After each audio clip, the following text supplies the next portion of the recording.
Sir, কোনো মেয়ে কি আপনার প্রেমে পড়ছিল? না।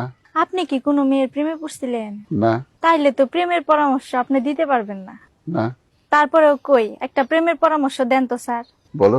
স্যার, একজন তো আমার প্রেমে পাগল হয়ে গেছে, বিরাট জমিদার, 150 বিঘা জমি, আমার লাগে পাগল। আরে তোমার তো কপাল খুলে গেছে, বিয়ে করে ফেলো। একটা সমস্যা আছে স্যার, কি সমস্যা? ছেলের বয়স 85 স্যার। তাহলে তো সমস্যা, 85 বছর বয়স, যে কোনো সময় মারা যেতে পারে। এটা একটা অন্যায় কথা কইলেন স্যার। কি অন্যায় কথা বললাম? কে কখন মারা যাইবো এটা তো আপনি কইতে পারেন না, এটা কইতে পারে আল্লাহ পাক। তাহলে দেখো চিন্তা করে, তোমার যদি ভালো লাগে বিয়ে করে ফেলো, তবে বয়সটা একটু কম হলে ভালো হতো।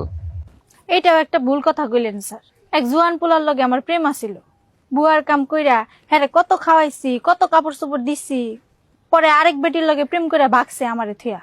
হেই বুইরা আর প্রেমের বয়সও নাই, ভাগার বয়সও নাই, আমি হ্যারেই বিয়া করব।